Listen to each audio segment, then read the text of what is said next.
Okay, guys, welcome back to the Network Podcast, the best hair podcast in the world. That's a big claim, I know. I'm only joking, by the way. I heard that on Logan Paul's podcast, Impulsive. He starts that with every single episode, and I just thought it was funny, and I'd use it on this one. So a little bit of a different setting today. If anyone's watching this on YouTube, you might see that I'm just casually sitting in my living room, and Leigh is not with me.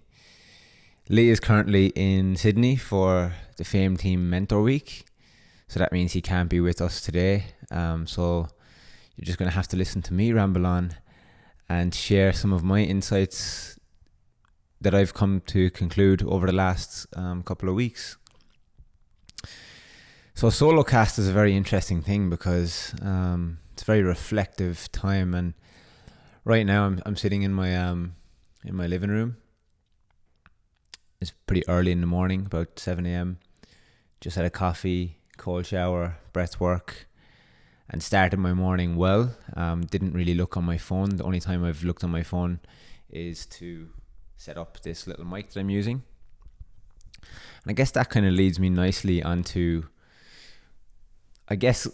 kind of the stuff that I want to talk about on today's podcast, and the importance of routine and the morning routine that I have established over the last couple of months. Now, what really kicked that off for me was, number one, my relationship with Hannah, my girlfriend. She was the one that really kind of inspired me in terms of really getting my shit together, essentially. And it starts with small incremental changes, and this is something that yesterday I had some great conversations in the salon about with my clients, and just the small incremental changes that you can make to help regulate your stress or regulate your nervous system.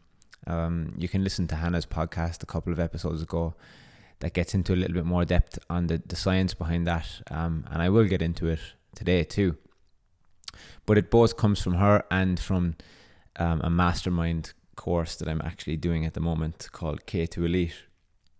Now, this is something I haven't really spoken about much on the podcast, but what's interesting is the best teachers are always the best students, and for us, we want to be the best possible teachers that we can be.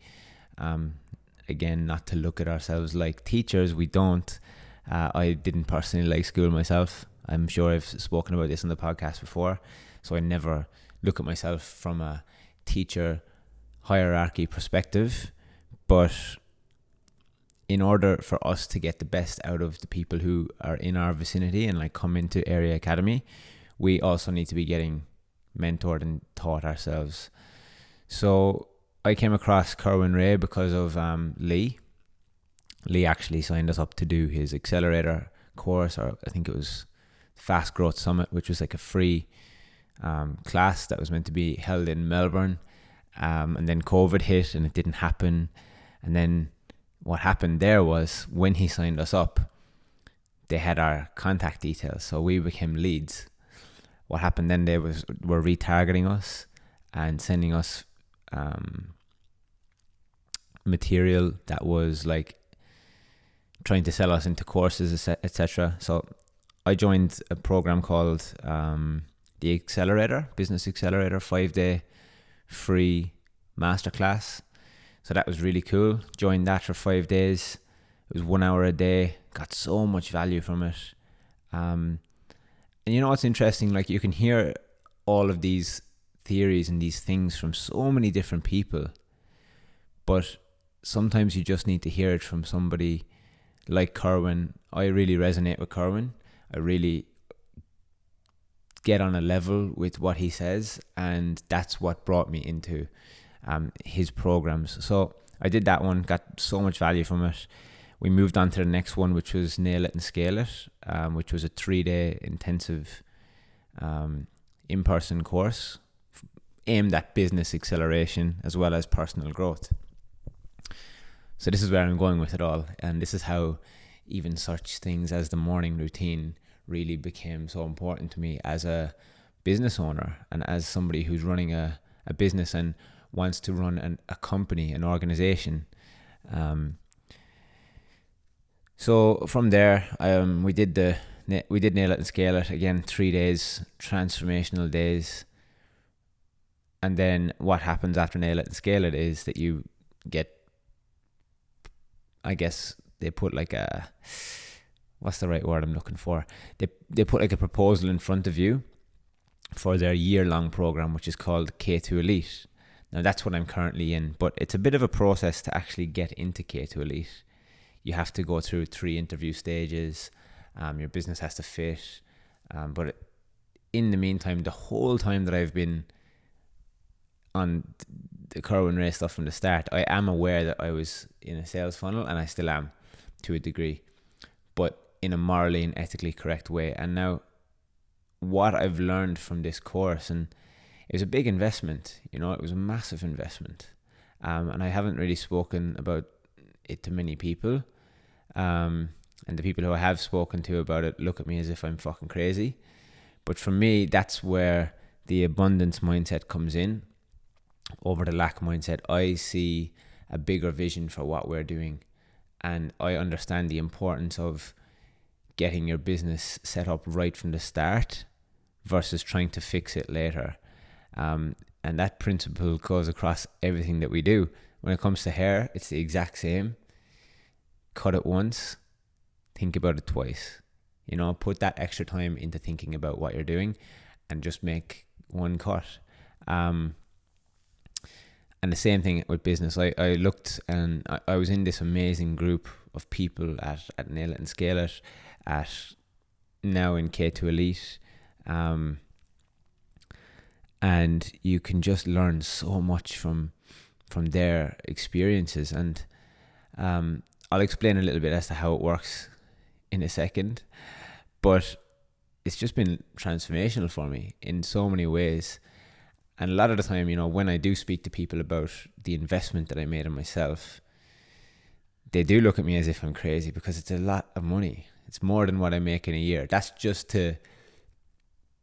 more than what I make in a year in the barbershop. Now, that's just to give you a little bit of an insight into how much it was. I'm not going to say, but it's more than what I make on paper per year in the barbershop. And that's scary as fuck. Like, being over here from Ireland in Australia, I've spent up to 50 grand already on my visa situation.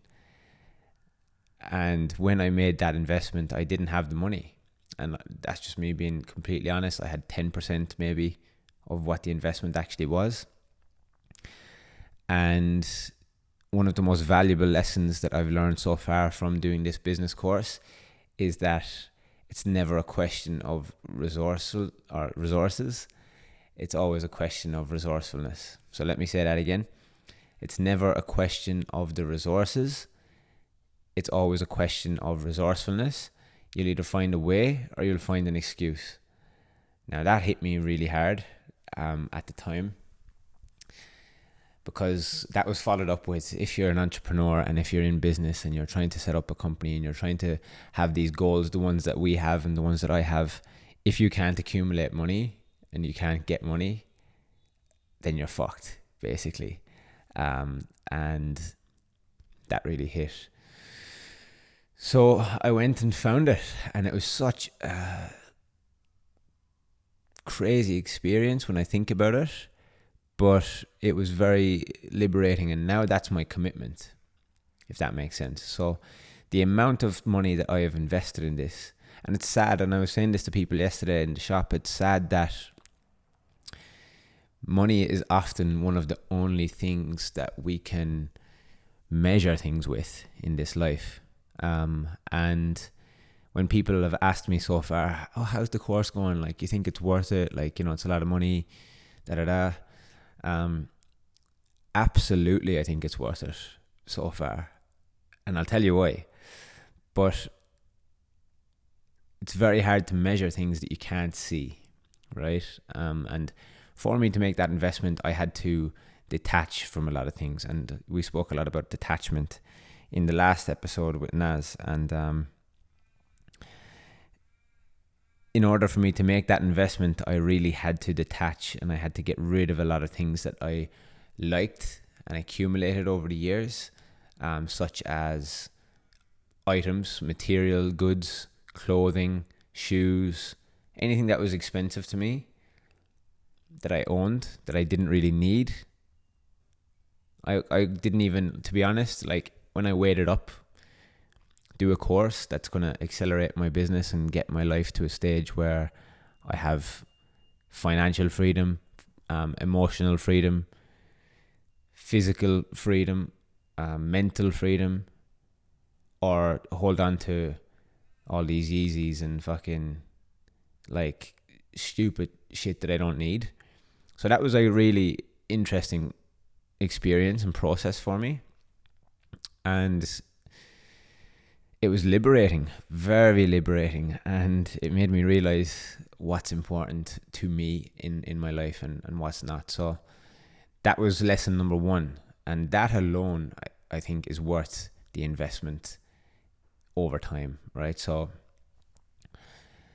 because money is one of the only things that we can measure it by, let's just start there. So far, since investing in the course, which is coming into its second quarter, so I'm actually going to Sydney today to do the second mastermind. So what comes with this course? Let me just strip it back even more, so have patience with me here.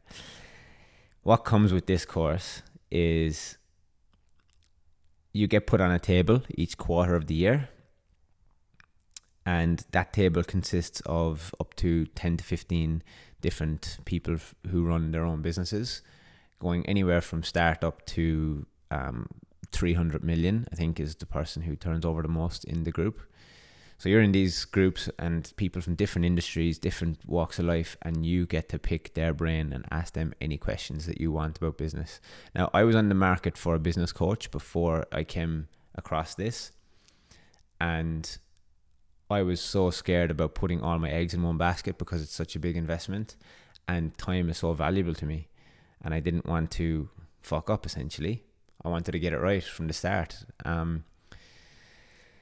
So this seemed perfect for me, and today I'm actually going to Sydney to do our second mastermind. So every quarter you have a mastermind and you get put on a new table, and your new table masterminds your business, and you set up your plan for the next quarter, which is our tactical operating priorities for the next quarter, which work towards our yearly priorities, annual mission, purpose. Now I'll get into that maybe at another stage on the podcast, but that's the kind of bones of what's going on there. But the stuff that I've learned in the course about planning, about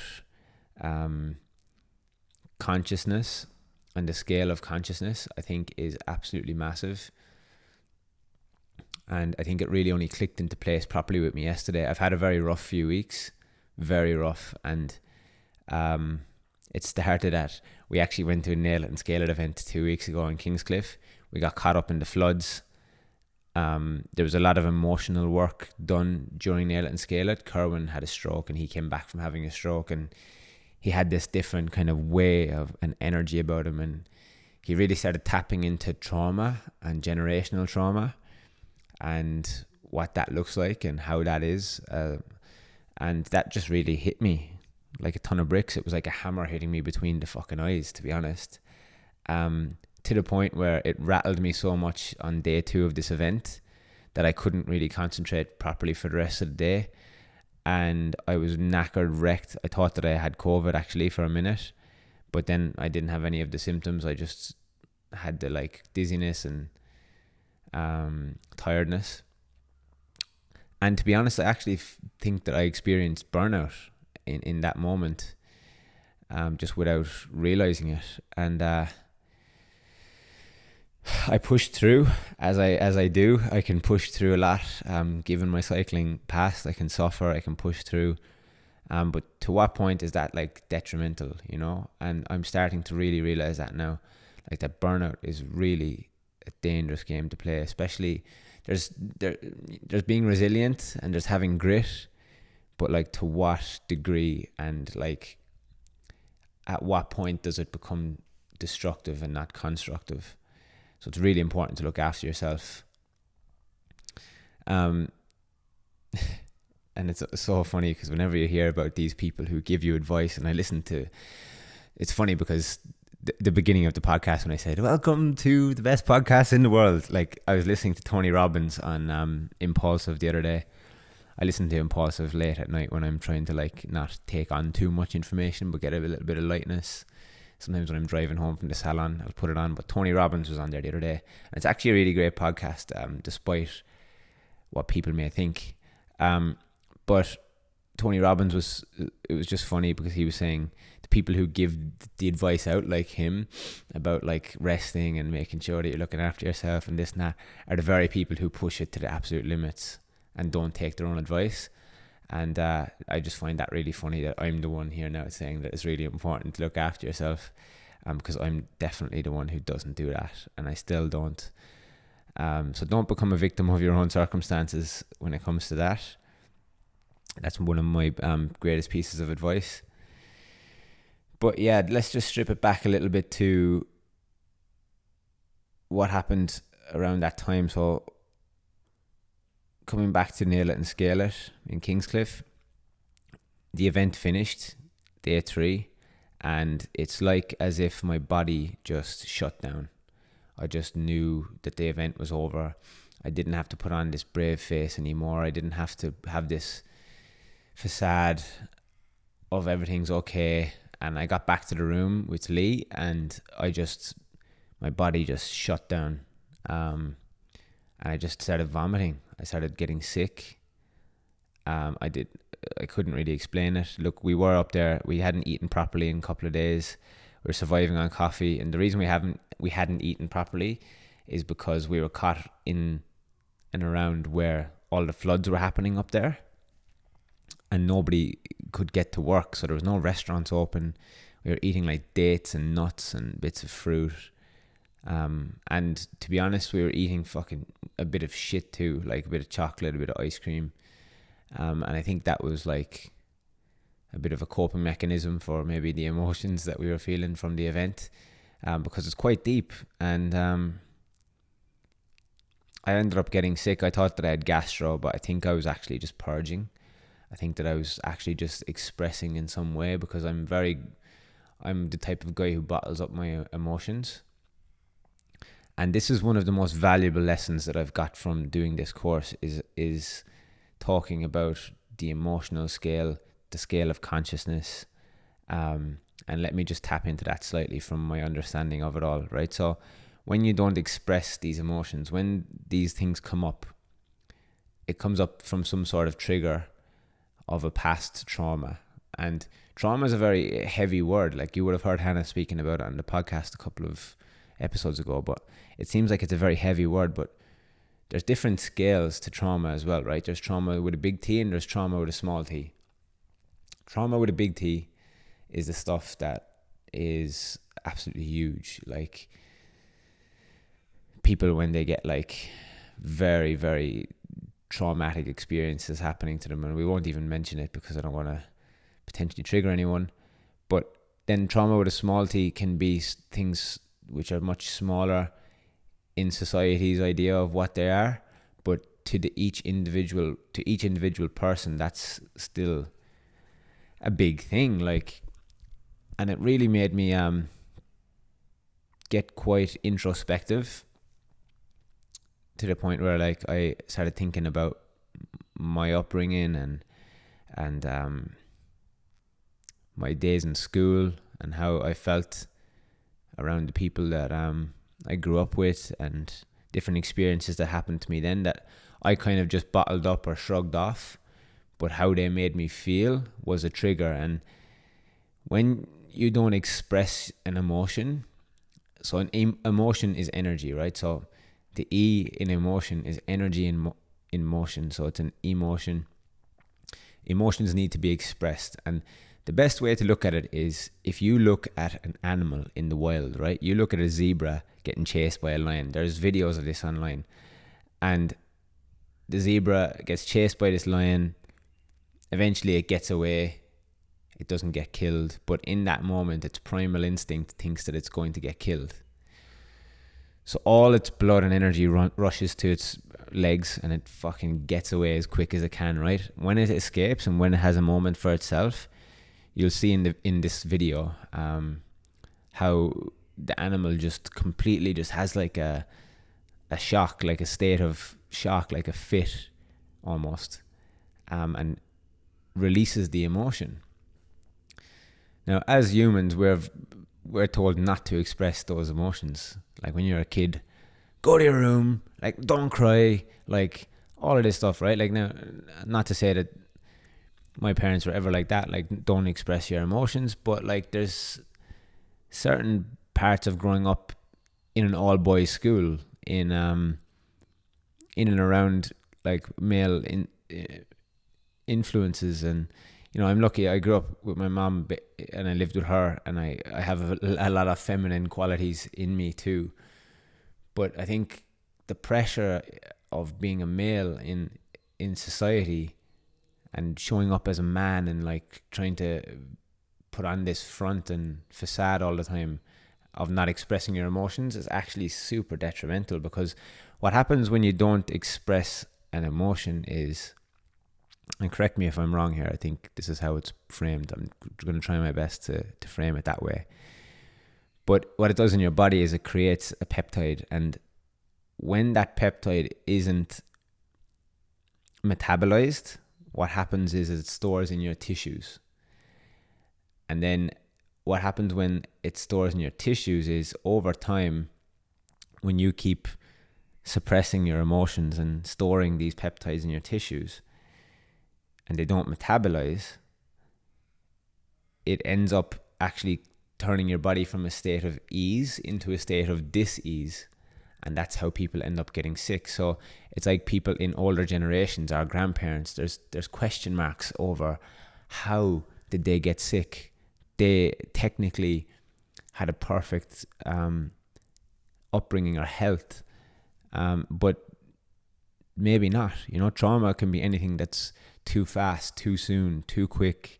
Like, it doesn't have to be something that's absolutely crazy. And in many cases, there is things that are absolutely crazy that happen to people that they haven't expressed. Now, what I've come to learn with this business course is a lot about the scale of consciousness, and it starts with understanding how conscious we actually are. And our bodies, right? Like, our bodies, we're supercomputers, our bodies. There's scientists and there's people out there trying to replicate the human brain, and they can't do it. And if somebody finds a way in how to do that, it's worth trillions and trillions of dollars. We're a crazy bit of biotechnology, and we're driving around, and we're basically $1 trillion piece of biotechnology, but we're treating ourselves like we're a Game Boy, and we're not activating what we need to activate in order to maximize our lives. So at any one point, right, like every single second, our brain takes in 16 trillion pieces of information. Now, I know that's a fucking crazy number to think about, but if you think about your environment and what we can only see, but like think about all of our senses, all of the colors, everything, right? 16 trillion pieces of information. Now, what would happen to a computer if it took in 16 trillion pieces of information? It would shut the fuck down. That's what it would do. So we can't do that. Our brain narrows that stuff down, and it only allows us to take in 2,000 pieces of information. But as your consciousness level grows, and as you do the work, as they call it, that 2,000 pieces of information bumps up to 3,000. Then it might go to 6,000. Then it might eventually get to about 10,000. So the more that you actually do the work on this stuff, the more conscious you can become of your environment, of how your body works, of how your mind works, of how trauma works. And then you start becoming the observer of your own behaviors and your ego, and you start understanding the difference between yourself and your ego. And your ego is built from the traumas that you've experienced in your life. And it just develops a whole lot of awareness and self-awareness. And Leigh and I have spoken about this in the podcast, and I haven't spoken to Leigh about this yet, but a lot has kind of clicked into place for me over the last few days. I've had some really open and deep and honest conversations with some loved ones, which was quite hard, but it was ultimately the best thing to do for the long term. Regardless of the result and the outcome, it's the best thing to do, because I understand that if I didn't get these things off my chest, they would have built, like when you plant a seed, it eventually grows into a tree. And it's the same thing with your emotions. Like you can't let them build up and grow into a tree, because eventually it will be the end. It will end you. It will essentially be the end of you. So I had to have them difficult conversations, and once you become aware of it and once you see it, you can't unsee it. Once you wake up, you almost can't go back to sleep. And it's a really interesting thing. But I had a conversation with a client of mine yesterday, and it was he said something really great, and I stopped and I took it down, because Leigh and I have been trying to figure this out on the podcast about awareness. And I think Leigh might have said it in one of the previous podcasts, but it's like he's been asking people, like, how do you make somebody more aware? And like, to me, that kind of frames it as like awareness being some sort of goal, like getting to a point of, oh, I'm self-aware now, you know? And you I don't know if you'll ever really get to that point, because once you get there, it's another step to the next point. And this client of mine that I had a chat with yesterday is a psychologist. He's a therapist. He does therapy for people. And I was speaking to him about that, and basically asking him, should I go and get some therapy for how I'm feeling at the moment, because I think it could be very healthy for me to do that. And he said, yeah, you probably should. So I got a mini therapy session off him yesterday. But you know, when you're in the barbershop, it's not really the best environment to fully open up and be vulnerable with people. And plus, you don't want to be doing that with people that you necessarily know. It's nice to get a neutral opinion, and it's nice to get told some things that sometimes you don't want to hear, but you need to hear. So he said to me that awareness is a process and it's not a goal. And that really hit me. And I was like, wow, that's actually fucking spot on. Like, it is a process, and it's always going to be a process. It's never going to be a goal. And there's different levels to it. It's not that linear. It's not like it's A to B. There's no like 0 to 100 scale of awareness and consciousness. It's different for every single person and individual. And the more that you can be aware of that yourself, that carries a lot of weight, and it really grounds you. So to tie it all into what this podcast is all about, the importance of what I've got from having this community and environment and herd, and like the availability to have these resources. And we have now become the realization generation. We've become the realization generation, and we're the ones that are becoming awake to what's actually happening, to the point where I know enough now about everything that to know that I know nothing. Now let that one sink in again. I know enough now to know that I know fuck all. Like, and that's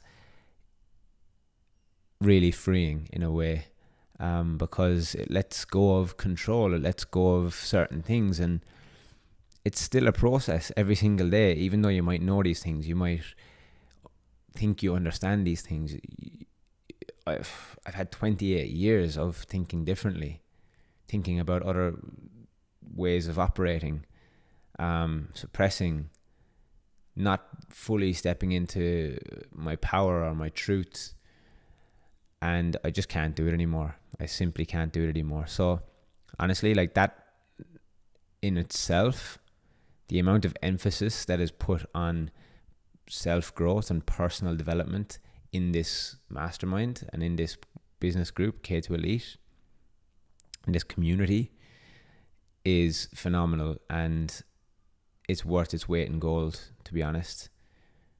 because I wouldn't have got that exposure otherwise. And you can't put a number on that. You really can't put a number on that. So the investment that was made there in just the self-work is huge, because how Kerwin frames it and how he's said it before is your business is going to be a direct reflection of the person running your business.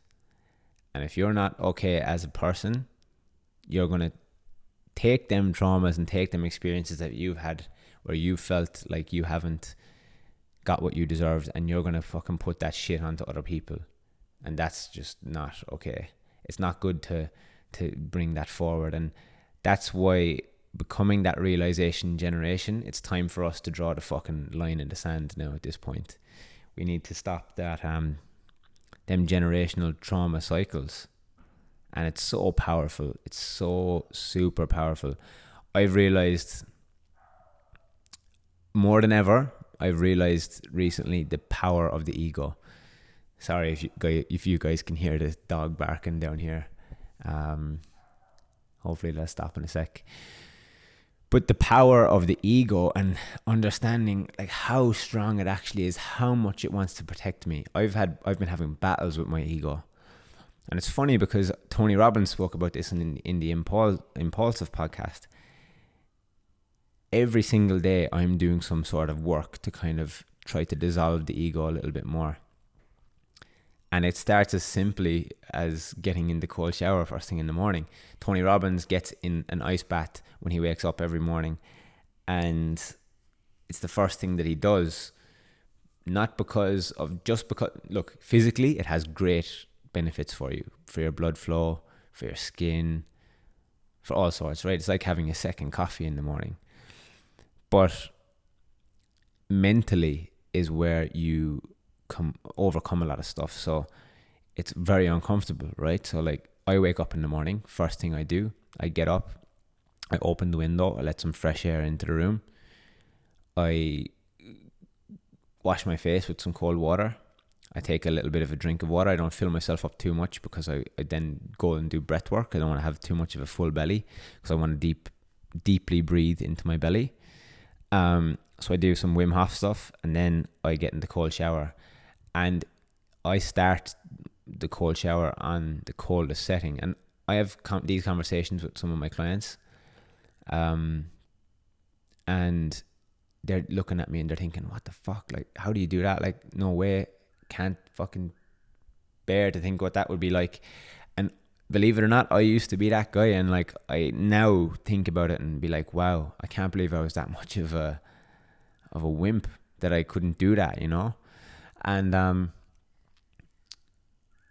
what you're doing every morning when you do that is you're defeating the little voice in your head that tells you not to do it. And that little voice in your head is your ego. And if there's anyone listening to this and they're thinking, I don't have a little voice in my head, that's the little voice in your head speaking to you, telling you that you don't. And every morning you're dissolving the ego a little bit more. But what you're also doing in that situation is you're training your body for stress. Now, this is something that I also spoke about to a client of mine yesterday, was exposing. I was going to say exposure and exposing at the same time there. Exposing yourself to stressful situations is going to help you train yourself for stress, which will ultimately help you with your scale of consciousness. Because if you're stressed, and this is an interesting fact too, right? I've learned all of this stuff from this course, so this is not me just coming up with my opinions. These are like facts, I guess you could say. When you're stressed, you're intoxicated. Your emotions can intoxicate you. And when you're in a stressful state, you lose 40 to 60%, I think it is, of your IQ in 7 minutes. Over 7 minutes. And who listening to this podcast has ever made some bad decisions under the influence of alcohol, under the influence of drugs, and when they're stressed? Nearly everyone. I put my hands up. I've made some fucking stupid decisions and bad decisions, and I've acted in unfavorable ways, and my behavior has been very unsatisfactory under the influence of alcohol and drugs. And the same thing can happen to you under stress on a daily basis. And what you're actually doing by being in that state all of the time is you're changing your genetic makeup. And I'm not going to get into that because I don't know the full science of it, but it gets into atoms and how the atoms behave and how the hormones are produced in the body through our feeling, and over time they can change the genetic makeup of your body, and then that's how you end up becoming depressed, and that suppression ends up becoming depression. So it's very important to grow your level of consciousness and awareness to the point where you understand it, where you can expose yourself to levels of stress that help regulate your nervous system. So doing stuff like breath work, cold showers, and incorporating some sort of deeper connection with that too. So like, that's why I really absolutely love what Hannah is doing. I love her brand. I think it's amazing. I think it's really well thought out. I think I'm just super proud of her, and I really love it a lot. I absolutely love it. And I really see myself diving into that space a little bit more myself on a personal level, because yesterday was one of the first days where it really clicked. It clicked with me. I was helping people in the salon by giving them this information that I'm giving you right now. And to me, that was very powerful, to be honest, because to me, that's the important shit in life. That's the important stuff, is understanding ourselves, because that's universal. It goes beyond the hair industry, because it's all well and good knowing how to do a haircut and knowing how to do a skin fade or knowing how to do a fucking graduated tapered look or a longer haircut or styling hair a certain way, but like, that's all just surface level distraction stuff from the deeper shit that really needs to be addressed within ourselves. And when we have that stuff regulated and we're at a level of where we've expressed our emotions, and this is what something that Hannah said to me last night, you know, I think I got to the point where I was like, you know what, now that I have the awareness of all of this, I need to move into a state of acceptance. And she said to me, she stopped me, and this is where Hannah's great for me. She stopped me and she said, but what you're skipping something really fundamental there. You're skipping the feeling part, the expression. You still haven't felt it. You know, I left out a few tears over the last few weeks, but I haven't expressed all of my emotions yet. And that's a really big part of the healing process. And then once you do feel them, that's when you can move into acceptance and radical acceptance. And then that's when you can move up on the scale of consciousness from the lower vibrational states of fear and guilt and shame, which a lot of us live in, versus when you move up that scale to like where you can find love and bliss. And yeah, that's the goal really for all of us, right? Because then you're making better decisions, you're making better informed decisions, you have better connections with everyone around you, etc., etc. So that's a little bit about my journey into the scale of consciousness, and this came from a business course, believe it or not. So to talk about the investment and the importance of the business aspect of it, last year, I won't get into the details of the numbers, our biggest month last year. Now, it's been hard to judge over the last few years because we started Area Academy during the pandemic, and it's very hard to see consistency in it because of certain lockdowns, etc. But last year, our biggest month has been replicated every month so far, and some since joining this course. So it's very hard to judge and tell people about this course because it's something that you can't really see. There's nothing tangible. The result isn't that tangible. Of course, you can look at the numbers, but that's only one way of looking at it. And of course, that makes a big difference, but it's the stuff that is in here. And if you're not watching this on YouTube, I'm tapping my head. It's the stuff that's in there is what I'm investing in. And I'm letting go of the stuff that's out here. I had to let go of all my shit in order to invest in this. And that's the best investment I ever could have made. So the importance of actually seeking the help and looking for coaches and looking for people who can give you advice and help you plan and help you achieve your goals. And you know what, I want to give Thomas's, so Thomas Spee, who works with us, I want to give Thomas's mom a little bit of a shout out on the podcast, Yvette. She asked me a really great question the other day. So I met her, she came to the shop.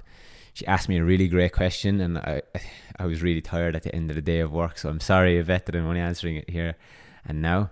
But she asked me, like, what's the difference between like the people who just have ideas and the people who actually just get shit done and take action on those ideas?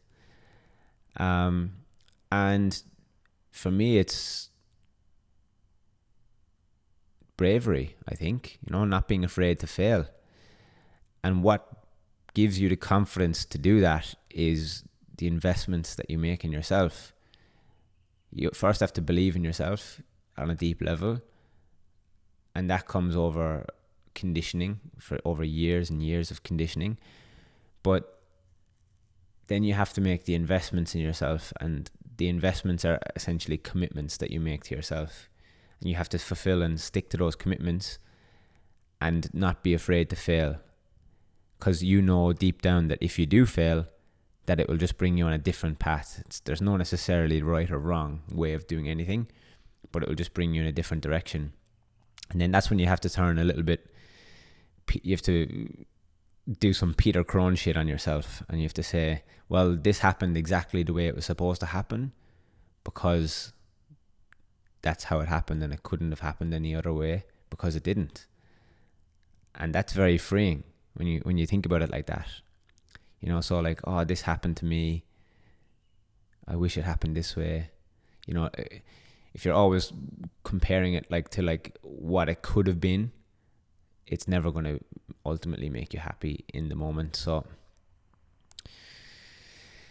yeah, that's my current thoughts. So I hope that answers your question, Yvette. I think you basically just have to not be afraid to fail and know that if you do fail, it's just going to bring you to a different destination than what you initially thought. But how many people listening to this podcast have thought about a certain situation or a holiday or like somewhere where they're going or whatever, and they have this image of it in their head of what it looks like, and then you get there and it's a little bit different, or it looks different to what you thought. Oh, this is different what I thought it was going to be, but it still turns out to be amazing and great.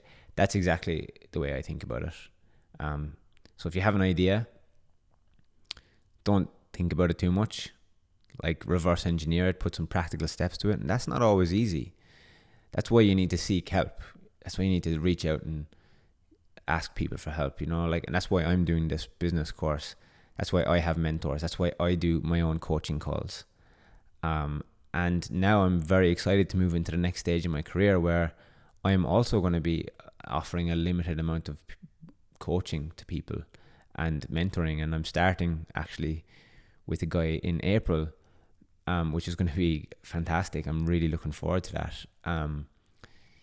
So if any of you guys feel like you need something like that or want some help, please reach out.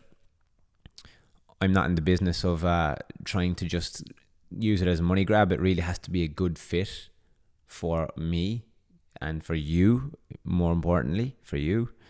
I have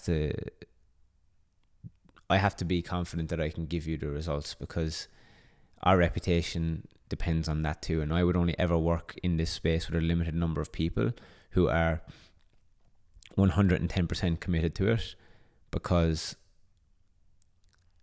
that's what's going to get the results. You need that commitment. It's not going to be I couldn't work with somebody who's not 110% committed in that way. So if you're even interested, if you're even slightly interested, reach out. No problems at all. I have no problem having a conversation, having a chat, because this is, to me, is really important. And I hope that everyone listening to this got something out of it today. I know it's been a bit lonely not having Leigh here with me, but yeah, I hope that I really shared some value there with you guys, helped you guys kind of understand a little bit more about my journey into the scale of consciousness. And yeah, if like I said, if you want to reach out and have a bit more of a conversation about it, please do. I'm so open to answering any of your questions. Reach out to me on Instagram at Eoin McCarthy Hair. I don't know what's going to happen next episode. I'm hoping Leigh will do a solo cast as well, and share some of his learnings and findings and journey that he's going through currently with Fame Team, which is amazing for him. I'm so proud of him, so happy for him that he's got on Fame Team. And I'm going to Sydney today. I'm going to be there for 4 days doing this mastermind.